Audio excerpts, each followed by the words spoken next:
Hey everybody, good afternoon evening, morning, whatever time it is, wherever you're at. Glad to be sitting here today, having a chat with you, and particularly because what I want to talk about today is something that I enjoy doing, some critical thinking, not to be confused with some popular things with the word critical in it these days. Just the idea of being able to use your brain. Hey, Dwayne, good to see you this afternoon. Glad you're here. The idea of being able to use the brain that God gave us, the word that He gave us, the fellowship that He gave us, and putting it all together and doing something productive with it. Hey, Pamela, good to see you this afternoon. And Sandy, I'm so glad to see you as well. It's great for everybody to hop on board. We're going to be talking about some fun stuff, using our brains, and something that all of you enjoy doing, I know. What prompted this is I read an article the other day about the place where religion and psychology meet, being a complex and an uneasy point of intersection. And you know what? It totally is. Carolina, good to see you this afternoon. And Jennifer, hello. So we don't often, or at least I don't often, address politics, religion, other things, because they're usually points of division rather than unity. And I love to have intense Socratic discussion with people, but those are often best had with people who we know and we've spent time with, so that we're able to process it without having a lot of emotional interruption. Faith by itself is really the art of holding on to things in spite of our changing moods and our changing circumstances. And, the word religion to me doesn't really drill in for me. When people ask me, is religion important to you? Are you religious? I am a daughter of Christ. He is my Savior. That is my faith, and it's very important to me. Does my daily walk reflect some of, there's so many different ways for that to be observed. If I lived in China, perhaps, and I was going to an underground church, would I be going to church every day? Would I be, cleaning up a church? I mean, there are places in China where people do meet a little more openly, but the definition of what that looks like on a day-to-day basis is different than what it might look like in England or Canada or Honduras. So the real question is, of course, do you have a belief, a faith, and what do you do about it, and how do you demonstrate it, and that's where the rubber meets the road. Hey, Charlie, good to see you this afternoon. Hello. So faith, this is important because having faith, and then there's the scientific approach to things, proving things through a scientific method. And science now encompasses psychology. Why? Because we now have some tools and equipment to measure things that we didn't once have. It's kind of hard to access the old brain. It's enclosed. And while we're alive, it's not easy to see what's happening inside. And, we've defined a scientific method to be able to, have an hypothesis and then come up with different strategies to prove or disprove, and then you execute those things and potentially have an answer to your initial hypotheses. So that's great, and it's hard to do with the brain. And the brain is where everything takes place. Hey, Roxanne, I'm so glad to see you this afternoon. Hello, hello. So, faith, again, it's the art of holding onto stuff in spite of what our mood says, in spite of what our circumstances say. And, is that important? And of course it's important, because everything's changing all the time. Everything. The temperature's changing moment to moment. You could get a phone call giving you good or bad news that could change everything. Sometimes our brain sends messages to our body and our various organs that emit chemicals that can even change stuff. So things are changing all the time, and it's all happening up here. And it's lovely that we have this physical organ, the heart, but that's not where everything's really residing, is it? It's all up here. So the other thing that's super important to remember is that at every moment, we're utterly dependent on God.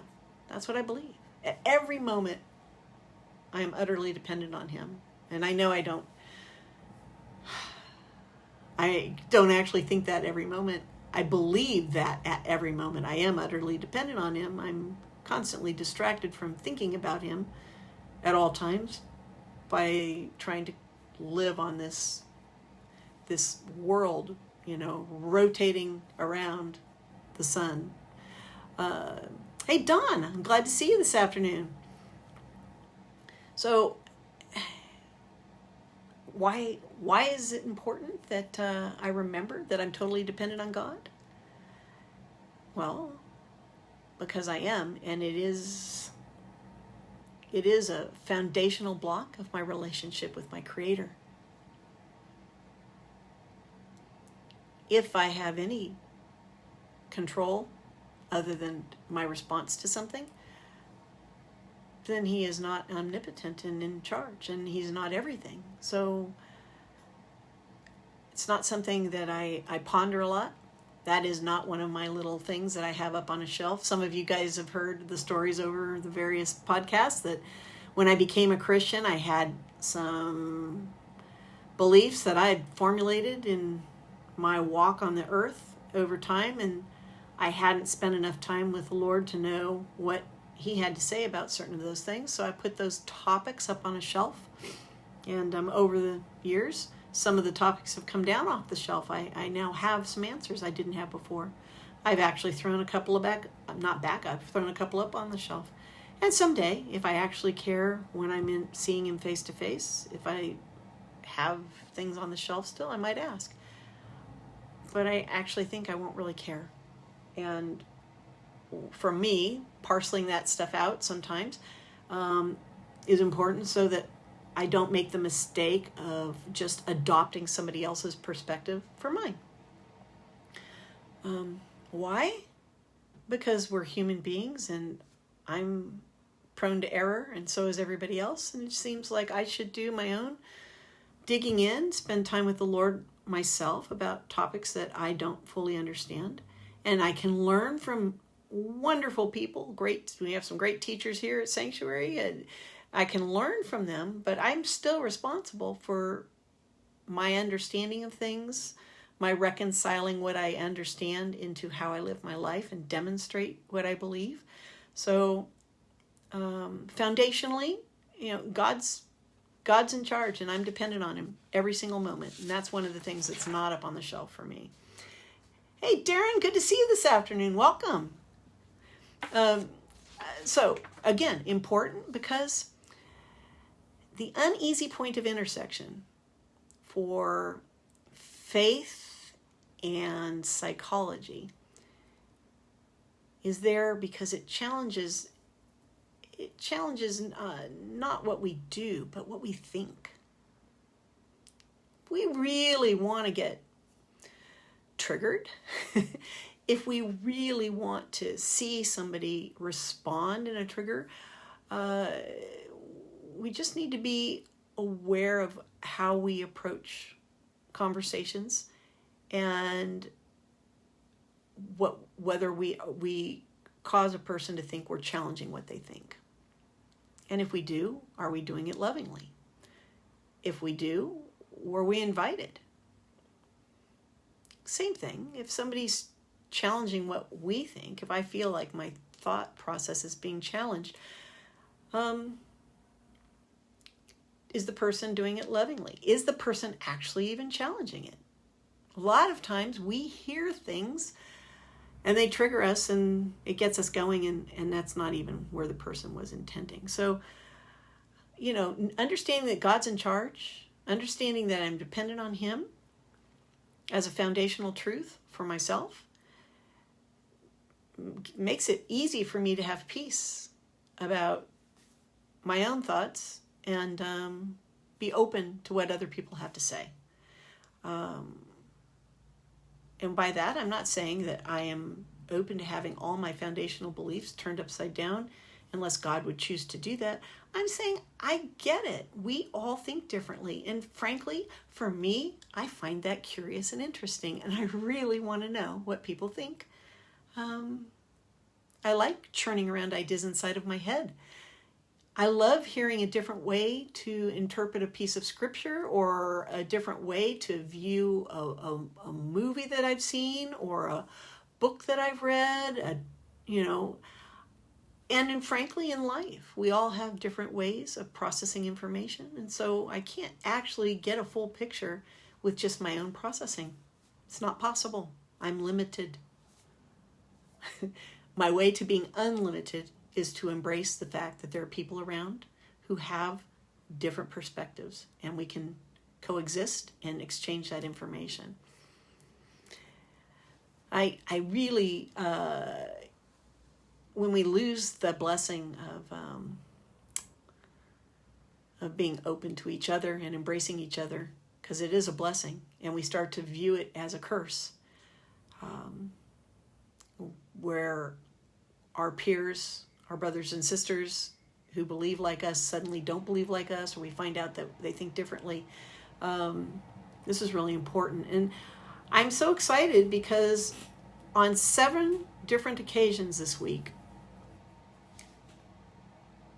not just people, but 7 different occasions, and by my count now, 13 different people, I have been in dialogue with over this fine point. The idea of how I think, how they think, how everybody thinks. Not because I'm not in conflict with people. I'm saying I'm observing conflict within the heads of us over trying to be understood and trying to understand. And psychology is exactly that. It is, as much as you can say, the science of what goes on up here with regards to thinking, right? There's neurology, which embraces far more than the brain. It's how the brain functions more on a body processing level. And they are 2 different things. So,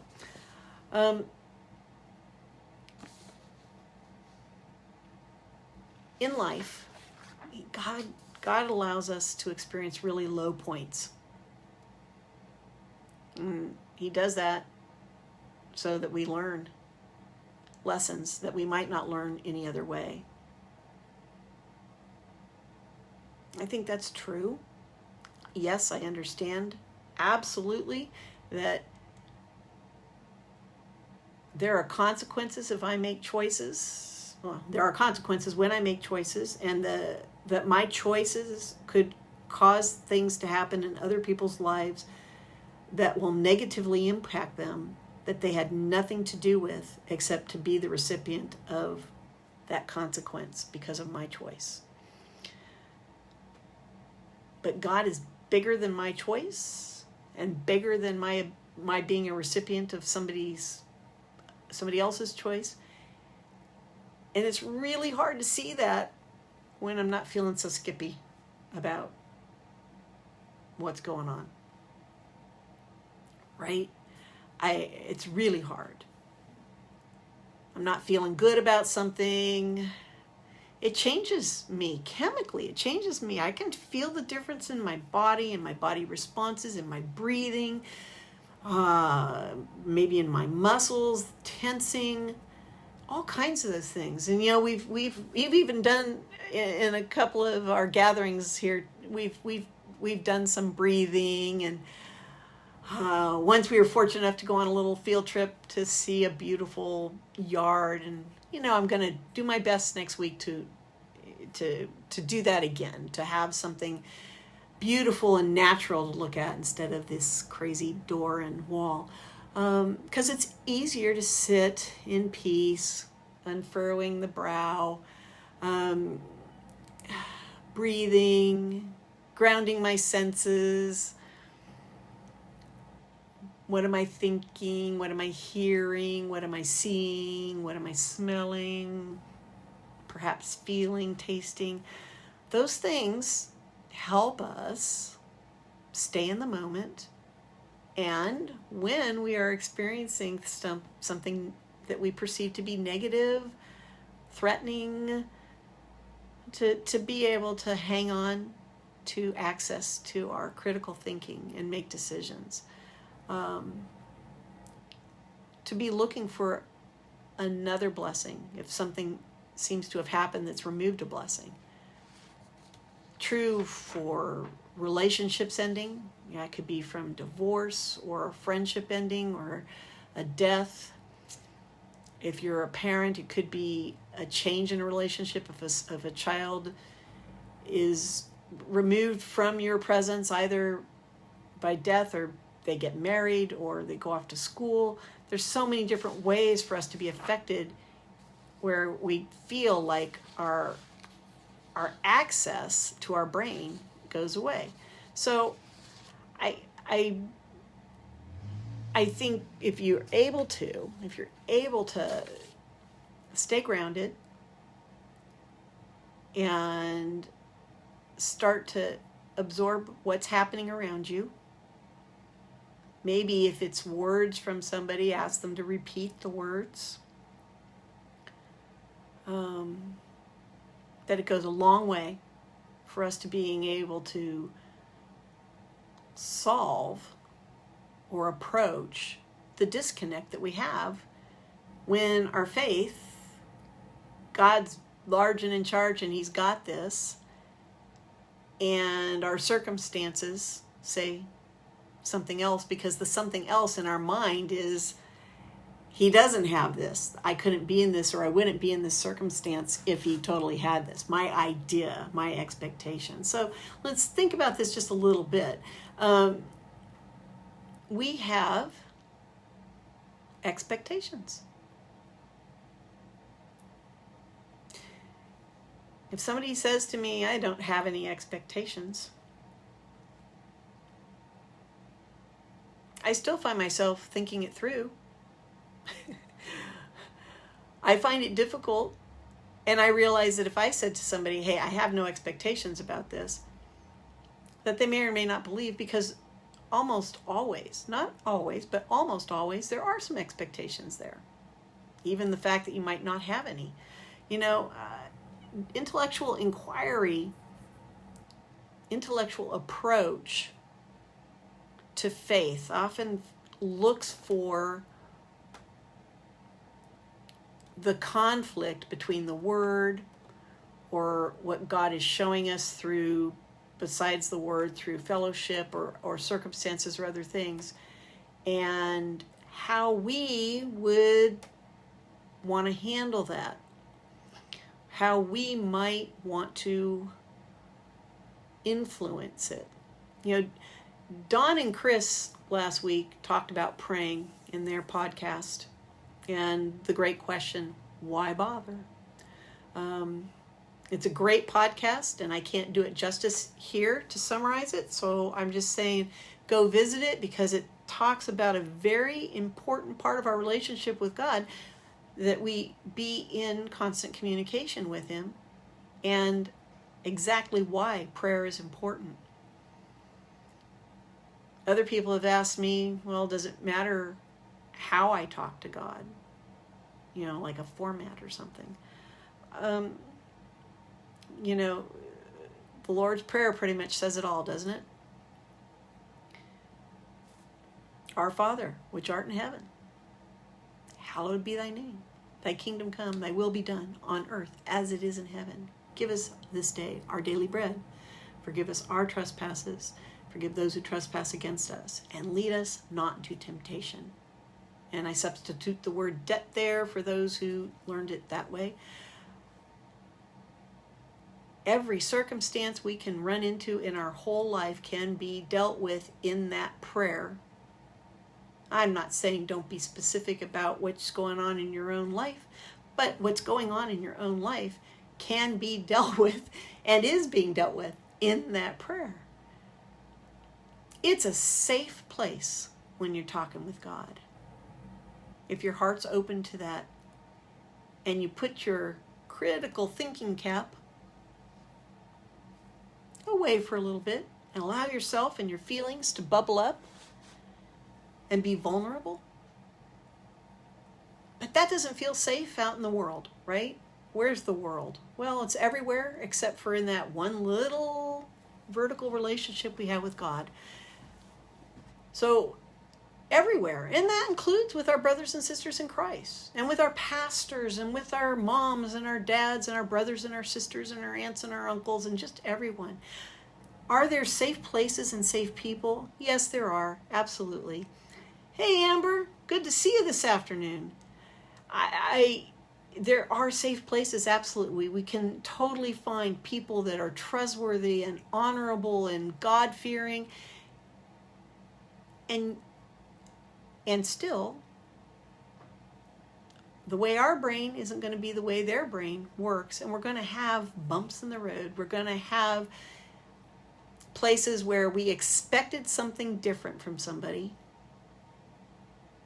and it didn't happen that way. Meaning, for us, that it suddenly doesn't feel safe anymore.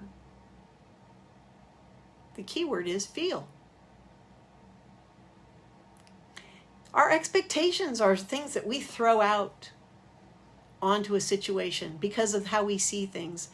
I was having a conversation with somebody, and I threw out this idea that, as we go along in life with our eyes, eventually, if you live long enough, at some point you'll need reading glasses. If you've never had glasses before, some of us, like me, I have had vision issues since I was, very young.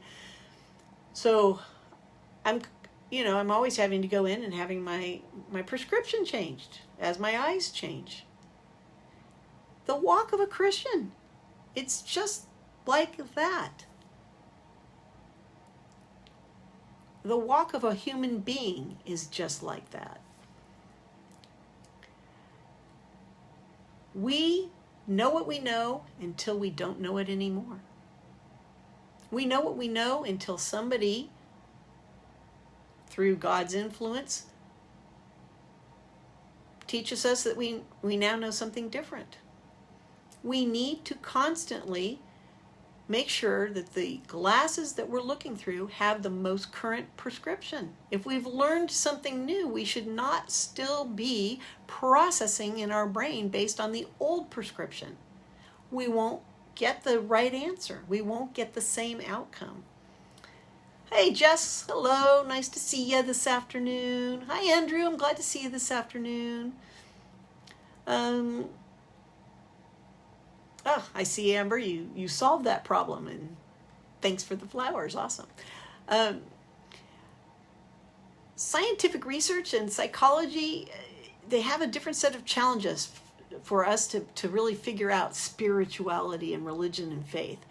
And there are theories out there on why we think the way we do and how to process through trauma and other things. And yet, the whole time we're going through life, from the time we land on this earth, and hopefully lovingly in somebody's arms, until we depart this earth, hopefully lovingly and from somebody's arms,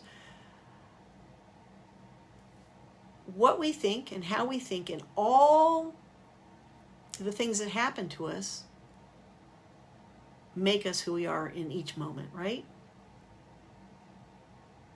I am not who I am today if I take any single thing out of my life that happened to me up until now.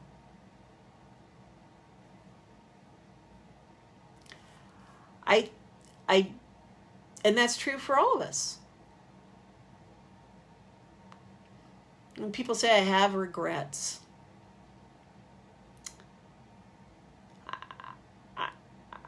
I am married to an amazing individual God placed in my life. Made me a better person.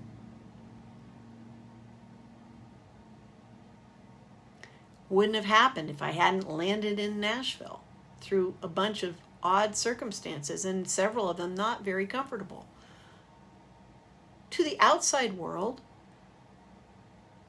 I'm Nan with a plan. I have a comfortable life. I am fairly together. Okay. I'm also Nan the confused sometimes. Or my plans don't always work out. I actually experience that a lot on a regular basis because we have things in our home that we try to take care of. I'm a caretaker for my mom, and she lives thousands of miles away, and there's just all kinds of things that are completely out of my control. So, plan as much as I do, that allows for some of the things to get done. But without that, you can't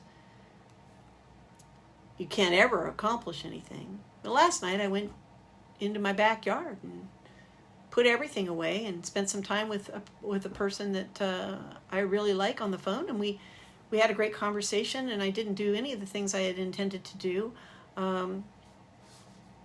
And putting that person first is a result of all the years that I've lived to this very moment, where I've decided that I want people to be first and not the plan. Now, I've felt that way for years now, but I'm saying out loud to you, in my youth, I did have a lot of structure. I didn't live by lists, but, in my brain, I guess there were, and constantly on the go, constantly doing things. I had a very active life and got a lot accomplished in the sense of, I had jobs and friends and groups that I did things with, and lots of activities, and that's still true, but it's less big.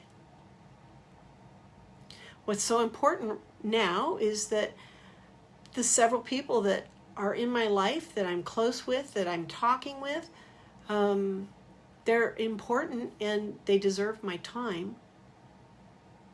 I can reach out to a lot of people in this time that you and I are having together. And what's really wonderful is that many of us are now talking that we wouldn't have talked before if we didn't have this little podcast time. And that's really great to have these relationships. But each of you I know also, you tell me about the relationships that you have in your life up close and personal. And that you're giving it the time that it demands, or you're wanting to give it the time that it demands. Or in some of these relationships, you're struggling to give it the time that it demands because you have conflicts of thinking. You disagree on music choices, or you disagree on doctrine, or you disagree on, fashion choices.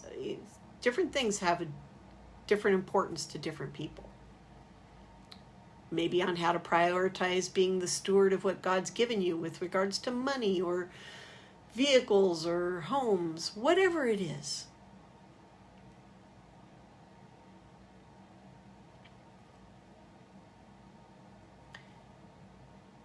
If there's a relationship in your life that is causing you illness in some kind of way, emotional illness, physical illness, please seek counsel from somebody that you can trust about whether that should be there or not. Short of that, though, my differences could be your blessing, and your differences could be my blessing. Andrew, you actually learned that prescription glasses make your vision worse. You know, Andrew, there's some truth to that. I'll segue there for a second. There's some truth to that. It's not true in all cases as far as I know, but I have learned that there are certain circumstances where you could do certain things with your eyes and exercises that would actually be far more beneficial, and your eyes not be so dependent on it. Over the years, my vision, even though I do wear glasses and contacts, has improved. I don't have an answer for that, but mine has improved, and my prescription has reduced. Go figure.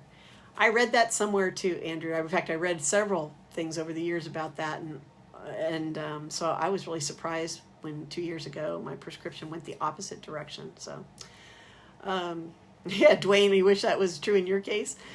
Oh, well, I wish so too. All right, so I'm back to the critical thinking and relationships and how this matters. So why does all this stuff matter? Well, it matters because that's what God said. It matters. He wants us to be in relationship with each other. He didn't just give Adam and Eve each other. He created a situation, an environment where we are reliant on each other. We're dependent upon him utterly, and part of that dependence includes his ability to provide us with individuals here in our earthly walk to help us navigate this life. And to do that, we have to be sufficiently wise, sufficiently healthy in our approach to relating to each other to be able to benefit from those relationships, because we will absolutely disagree with each other. It's guaranteed. If you want to have an expectation, that should be the expectation. You're going to disagree with people, and they're going to disagree with you. That's not really a surprise, is it? It's not something we like or enjoy, but it's true. Okay, so knowing that, how do we navigate disagreeing with each other in a way that's loving and kind? And I contend that it's not sufficient that we just exercise our lips and we type a lot of things back and forth to each other. It's part of it, and we should talk to each other, and we need to express ourselves, be it through texting or typing or chat rooms or whatever. But if we don't do some work ourselves on being physically, mentally, emotionally present and practice doing that by ourselves, we cannot be there for ourselves or anybody else in our fullest way. So, meditation, meditative breathing, yoga and breathing and movements, other ways to be physically present, your feet in the grass, your face in the sun, birds making noise, wind making noise, water somewhere. It can even be water. You could turn on the faucet and throw some pebbles in your sink and shut your eyes and let your mind go where it goes. There are ways for us to be there. Dwayne, you said, you desire a true God-ordained relationship with a woman of God. I desire and pray for that for you as well, Dwayne. I am reading here more comments about glasses and prescriptions. Dwayne, that's an awesome desire. And thank you for putting it out there for the rest of us to desire for you and pray with you about as well.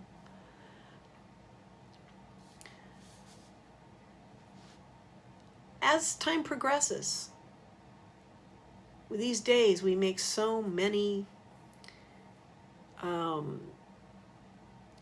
we have so many things to flex and change around. I mean, from this morning to tonight, the news will change, perspectives will change. Things we knew to be true this morning will be proven false tonight. Things that are false tonight might be true tomorrow. This is true with scientific study and certain of the physical sciences. We've been around for a while. We've got a little better handle on those things, but they're certainly by no means God hasn't come down and rubber stamped any of our scientific theories in a literal sense. There are ways biblically where we can make some connections there, but with the mind, that's not so true. So psychological theories, examining how we think generally and spiritually. This doesn't just question the content of what we think about. These theories in psychology, they actually question the nature of how we think. Now here is what I'm saying. There is a difference. It's a fine line. It's not questioning the content of what we're thinking about. It's questioning how we actually think about it, how we process that information and what we do with it. Citations. I wanted to say studies, but I'm going to be careful. Citations referenced in articles that appear in media all over the place, in Facebook, on Twitter, news outlets, websites that profess to be news outlets, refer to a doctor here says this, and Dr. so-and-so over there says that. Please, before you just adopt that as a belief, check it out, because these postulated theories on how we think and how we process, other than God, no one really knows that. We have people who have all kinds of mental health challenges, from chronic depression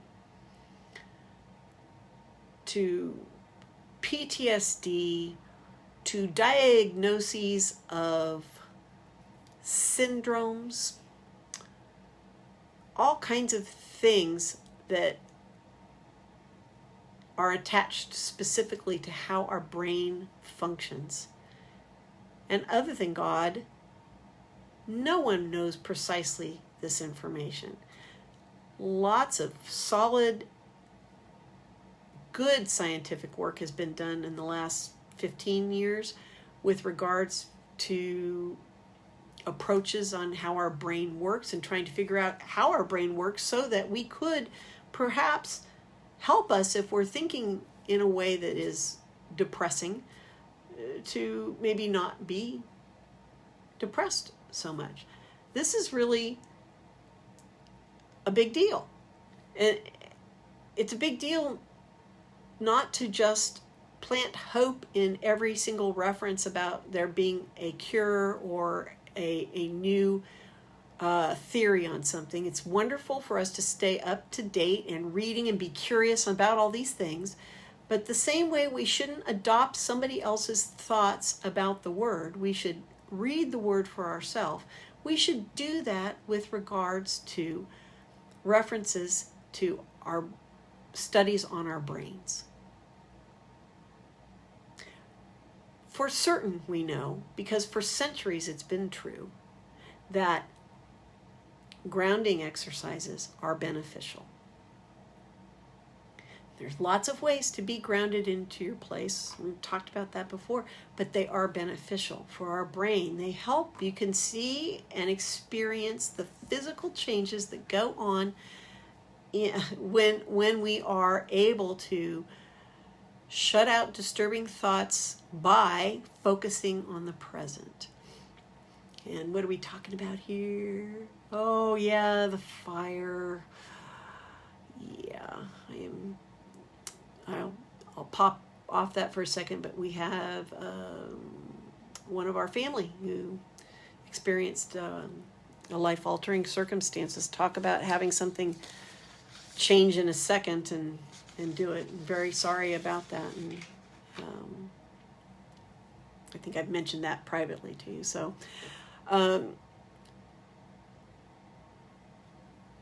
we have faith traditions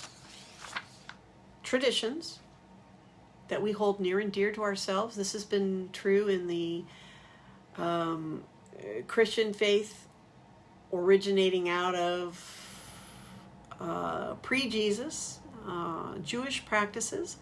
There are traditions, and some of the traditions are amazing and lovely. They honor very specific biblical events, or they honor a way of embracing God. But traditions are not the origins or the basis for our faith. They are ways that we can embrace our faith and celebrate certain things about it. The foundations of it, where God is everything. There's not going to be anything that can be discovered about how our brain works that can change that. So if you find yourself struggling a little bit, let's look at what we're struggling about. If we find our conversations are about he said, she said kinds of things, those are perceptions. Those are our glasses. Those are our lenses, and the glasses and the lenses of the other people involved. Where are those conversations best processed?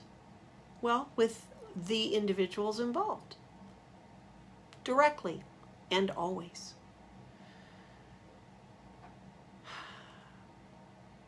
Remember I said he said, she said. I'm not saying that, not talking about bad things happening to good people kind of stuff. I'm talking about relationships, where we have relationships with each other and we come to a place where we're not in communication anymore, or we're in an uncomfortable communication because we have a perception about what's going on, and instead of just sitting down with each other and talking it through, we try to figure it out with other people. Bad idea.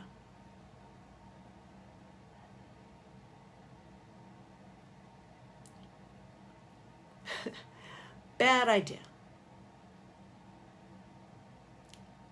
If we say something about somebody else that we cannot say to their face, bad idea. Now, God is awesome. He puts into our lives, hopefully, all of us. If not, I pray for you to have that opportunity. He puts into our lives people that can be of counsel. We have people to me and me to people. People of counsel, people we can be wise, so we can talk through things where we get confused. And in those instances, you can have a safe conversation, but your immediate, ideally have the safe conversation with God, and then your very next conversation should be with the people that you're trying to be in relationship with, right? That's where it needs to be. That's why having long distance relationships are so difficult, because you can't be right up in each other's face again. Forced to have to resolve a misunderstanding or a miscommunication or figure out a change in expectations. Maybe there's no misunderstanding, and maybe it's just expectations aren't working out. That's just the best way to do it. Always. And in this day and age, with so much digital stuff, we can have a lot of communications with people and not really be in a position to easily get back into that proverbial face-to-face situation where we can have an exchange to resolve an issue. Makes this whole relationship thing very hard because it takes away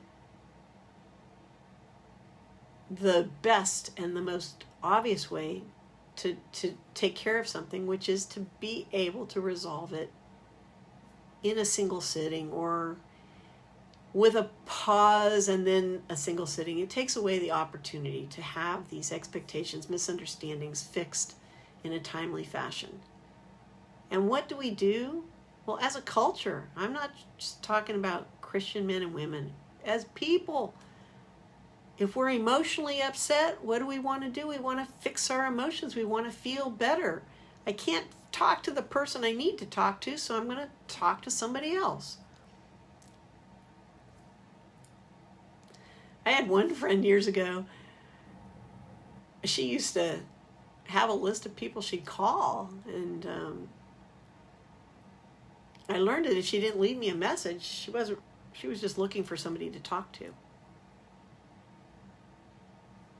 wasn't about resolving anything specifically. It was trying to suppress the feeling, the discomfort inside. You know, we can be uncomfortable. Our brain can sit through that. We can be uncomfortable. We can sit in it. We can ground. We can then pay attention to our surroundings, our circumstances, our sight, our smell, our hearing, our taste, our touch. We can do those things, and after having done that, we will feel differently. We will not have this anxiety going on. Sometimes it takes practice, and for some of us it takes more practice than others. But it's a start. And if we've been doing without these skills for most of our life, wherever we are now, we're not going to instantly fix everything with some breathing. That would be a false expectation, a delusion. It would require a commitment to do something different so that we'd have a different outcome. Our human memory, it's a remarkable thing. And you know what's the most remarkable thing about our human memory? It doesn't store things with photographic accuracy. It can process better than any computer on Earth as far as quickness. But each time we relive a memory, it's going to change just a little bit. And if we're processing it through the glasses with the feelings and the upset and the anxiety and everything else, you can imagine where it goes.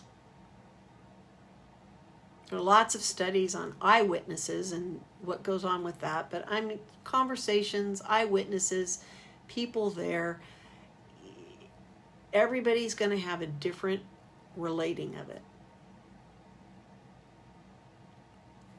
What happened? That's the nature of it. So our brains, as remarkable as they are still affected by how we feel. And because of that, we need to be open to the idea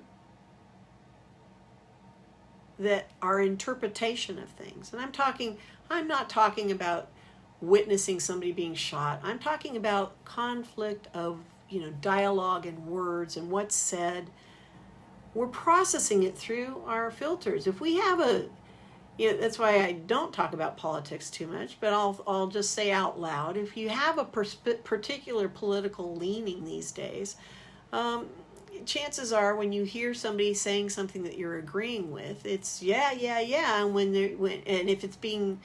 if the same thing were to be said by a person that you were in disagreement with politically, you'd be all up in arms, because that's just the nature of it. Very few people are able to disengage from this significantly enough, if they have passionate feelings, to have open hearing. So that's true for people we love. And you can't hate somebody that you don't care about in some way. The opposite of love, right? You can't. If you have no cares for somebody, you're not going to be connected one way or the other. Roxanne. Hi, Roxanne. I'm glad to see you. We deal with our perceptions of what happened. We don't know our own hearts, much less than others. That is so true. And yeah, politics, a relational quagmire. You're absolutely right. But it is a perfect example of how diametrically opposed opinions can generate a lot of hubbub and chaos. And who is the author of chaos? Just saying. Amber, which we need to talk through with those involved in order to get to the truth in a right relationship. Absolutely. And Darren, you're saying great point. I thank you. I'm not sure which point, but thank you. I think really and truly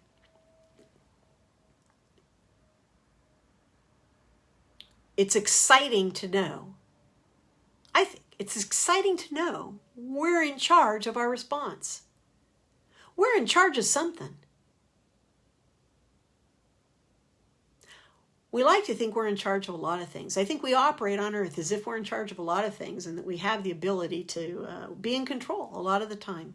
I've been doing this happiness tracking survey now for, I don't know how many, it's been years. I signed up for it a long time ago, and I set it up, and every 6 months it starts pinging me and it asks me these questions. And over the years, they've added a few questions. It pings me several times per day with my own permission. And so I now have, if I wanted to go back and look at it, a history of what I'm thinking several times a day. How happy am I or not happy? How sad am I or not sad? How afraid am I or not afraid?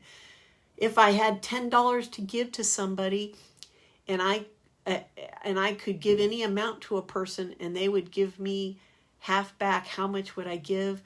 And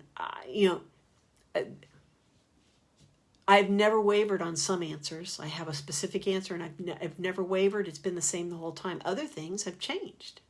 Guess what? Based upon how I'm feeling. So, thank you, Jesus.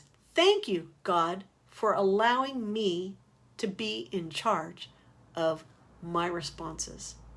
Thank you for letting me be in control of something.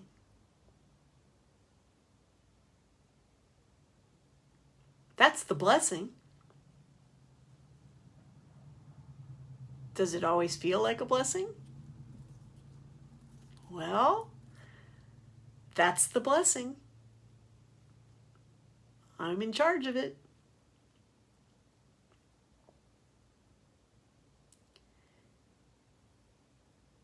He made it simple. He created us and he made it simple. Love him. Worship him. Love others. Tell others about him. Walk like him. Talk like him. Do good in the world.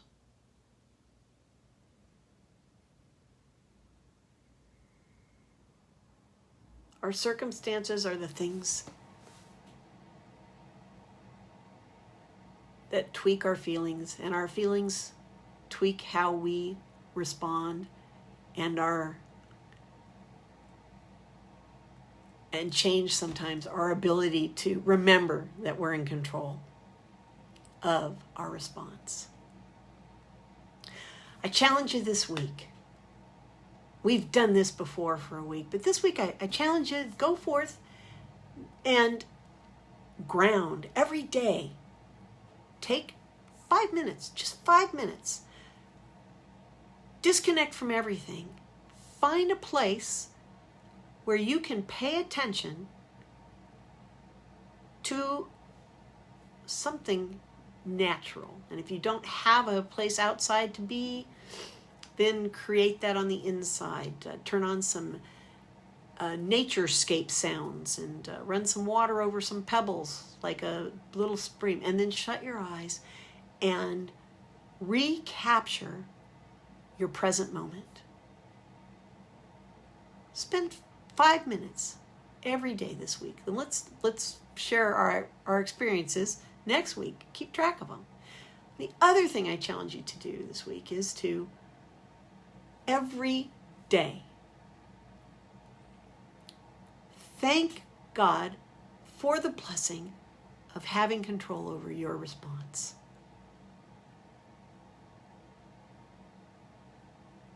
And then every day live in such a way that your response reflects what you believe.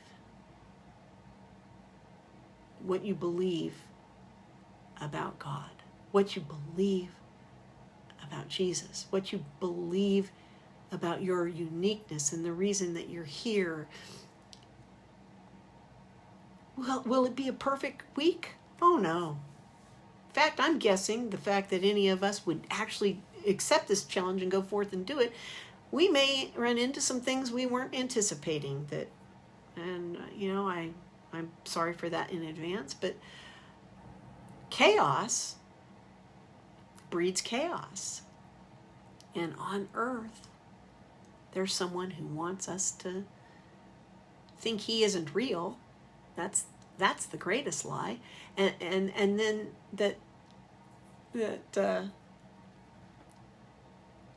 that we can do something about it. Well, the thing we can do is our response, a godly response. So everybody have a great week. And let me just say quickly, Lord, for everybody here now, in the future, there's so many different needs from everyone. I just know that you're in charge. I ask for you to help us in our time with you this week to share vulnerably, to place in our lives people who help us be safe and vulnerable, to be open to learning, to change the prescription in our glasses, our Christian glasses. Let us go forth in love. Thanks, everybody. See you next week.